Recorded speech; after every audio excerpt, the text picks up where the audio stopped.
Have you ever noticed that your anxiety, your tight shoulders, or your inability to rest isn't just a mood, it's a physical state? What if that constant sense of being on isn't just in your head, but deeply wired in your biology? Not because something is wrong with you, but because your body learned at some point that staying alert meant staying safe. Welcome back to The Unpatterned Woman. I'm your host, Minky K. Today, we're diving into part three of our signature series: the body, the nervous system, and the inherited patterns. So, we're shifting from the mind to the body and exploring how generational trauma takes up residence in our physical health and how we can finally teach our systems that it's safe to rest. So, let's step into this conversation today. At some point, I realized this wasn't just in my head, it was in my body because the body remembers everything. For me, hypervigilance has been something I've lived with for a very long time. Even now, it's something I'm still learning to soften. Sleep has often been difficult because my nervous system just doesn't fully switch off. Part of me remained on night shift, always listening for something to go wrong. And sometimes I even joke that it feels like the monster under the bed was the one tucking me in at night. But for many women, that state of alertness is very real. A raised voice, tension in the room, someone's mood shifting, and suddenly your whole system reacts before your mind even catches up. Not because something is wrong with you, but because your body learned at some point that staying alert means staying safe. And the body is incredibly intelligent like that. It adapts to whatever the environment it's in. If you grew up with conflict, unpredictability, silence, criticism, or volatility, your body adapted to survive. The challenge is that we often keep living from the same survival patterns long after the environment has changed. So we're still bracing, still scanning, still holding. And over time, that becomes exhaustion, burnout, anxiety, disconnection, inflammation, and even numbness, because most of us were never taught how to actually process what we feel. We were taught to suppress it. Don't cry, don't be dramatic or difficult, be strong, carry on. So we learn to swallow our emotions instead of moving through them. But the body doesn't forget, it stores everything we don't deal with.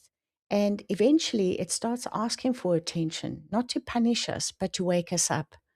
And when you look deeper, we are not just shaped by our experiences, we are shaped by what has come before us. We are born into a system already carrying fear, patterns, beliefs, survival strategies. Family systems matter. Even in the womb, we are so sensitive to everything around us.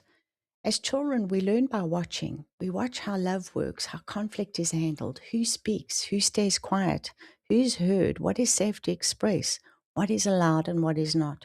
We basically absorb how love is given. And by age 7, many of our foundations on how we relate to the world are set. And we adapt by people pleasing, perfectionism, over functioning, or staying small.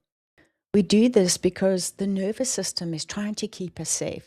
The problem is that those survival strategies eventually start limiting us. And somewhere along the way, many of us also disconnect from our intuition, that inner knowing, that quiet voice that says yes or no before we can explain it.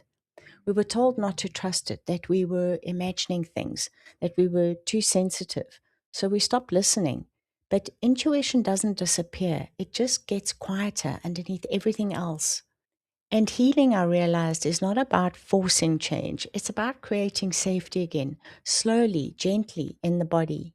My body's lesson was simple. It didn't need more fixing, it needed gentleness, rest, presence, a walk, and permission to breathe. I realized healing isn't another thing to achieve, it's about learning safety again. Remember, your body doesn't need to be fixed today, it just needs your gentleness. And your nervous system can regulate, joy can return, and you can come home to yourself. Now that we know why our bodies hold on to these patterns, how do we begin the practical process of unraveling them? In our next episode, we're stepping into part 4, the path to reclaiming your sovereignty. We explore the exact tools, boundaries, and systemic shifts needed to take back your power and walk your own unpatterned path. If today's episode resonated with your body, please share this with a woman who needs permission to rest today. You can find links to my book and my website in the show notes below, And please subscribe to this podcast series so you don't miss out on our next step.